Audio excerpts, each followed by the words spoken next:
घटना आहे कोल्हापूरमधील। स्वरूप विष्णू जाधव, वय वर्ष अवघ 28 वर्ष। त्याचा चेहरा सतत प्रसन्न, मन शांत आणि डोळ्यामध्ये भविष्याची मोठी स्वप्न होती। मराठा कॉलनी कसबा बावड्यामधील भगवा चौकामध्ये त्याचं छोटंसं पण प्रेमाने भरलेलं असं घर होतं आणि इथूनच त्यानं आपल्या आयुष्याचा प्रवास सुरू केला होता।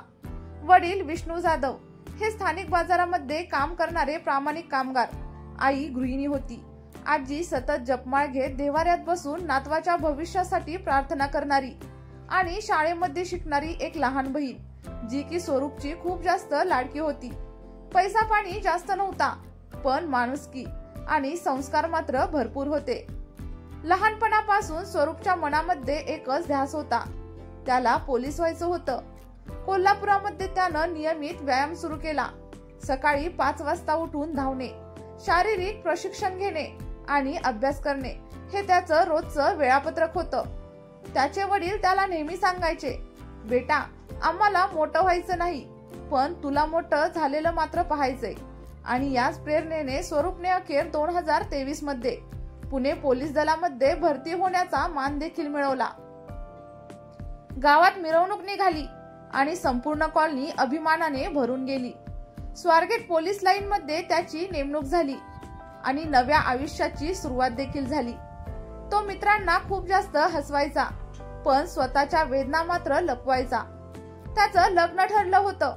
दिवाळीनंतर बार उडवायचा प्लॅन झाला। आईनं साडी ठेवली होती। वडिलांनी स्वतःच्या पगारामधून थोडं थोडं करून लग्नाच्या खर्चासाठी रक्कम साठवली होती।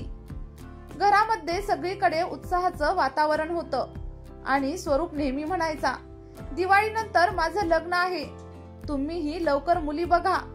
पण त्याच्या डोळ्यामध्ये कुणालाही न दिसलेला एक खिन्नपणा दडलेला होता। त्यानंतर 8 जुलैची सकाळ, स्वारगेट पोलीस लाईन मधल्या रूम मध्ये स्वरूप एकटाच होता। तो फोन उचलत नव्हता।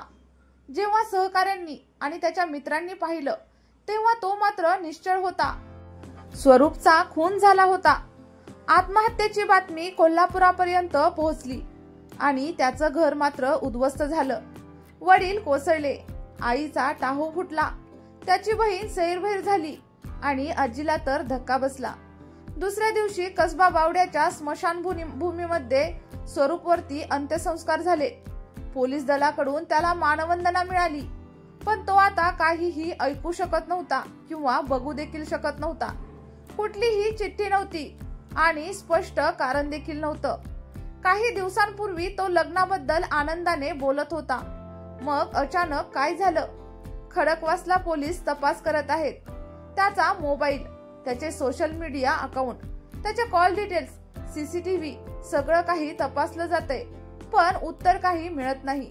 मानसिक ताण, नोकरीचा दबाव, कौटुंबिक कारण काहीच ठरत नाही आणि गेल्या काही महिन्यात बावड्यामध्ये आणखी 5 ते 7 तरुणांनी आत्महत्या केल्याचं स्पष्ट झालं। कोणी कौटुंबिक वादामुळे, कोणी मानसिक आरोग्याच्या समस्येमुळे, तर कोणी आर्थिक अडचणींमुळे। समाजामध्ये अस्वस्थ अशी शांतता पसरली आहे। प्रश्न मात्र एकच, ही तरुण पिढी एवढी असुरक्षित का झाली? सोशल मीडियावरती परफेक्ट आयुष्य दाखवताना आतून इतकी जास्त तुटलेली का असते? स्वरूपनं कुठलीही चिठ्ठी लिहिली नव्हती, पण त्याचं आयुष्यच एक मोठी चिठ्ठी होतं। मी खूप काही करू शकत होतो, पण कुणी ऐकलं नाही। आईनं गणवेशाला मिठी मारून रडतच विचारलं, आम्ही तुला बघायचं म्हणून जगत होतो, मग का असं केलंस? दिवाळीनंतर वाजवायचा बार आता कायमचा थांबला। कपाटामधील साडी, बँकेमध्ये ठेवलेली रक्कम, आता सगळं काही जसंच्या तसं आहे। ही फक्त स्वरूपची गोष्ट नाही, ही त्या प्रत्येक तरुणाची कथा आहे, जो बाहेरून आनंदी दिसतो, पण आतून मात्र खूप जास्त तुटलेला असतो। लग्न ठरलेलं असलं, नोकरी मिळालेली असली, तरीही अंतर्गत संघर्ष मात्र चालूच असतो। बाह्य यशाऐवजी अंतर्गत समाधान हे खूप जास्त महत्वाचं आहे। अडचण शेवट नसते, ती एक थांबा आहे।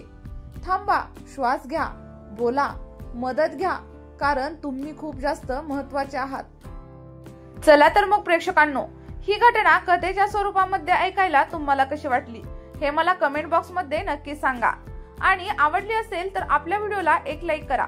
सोबतच चॅनलवरती नवीन असाल तर आपल्या चॅनलला सबस्क्राइब करायला अजिबातच विसरू नका। धन्यवाद।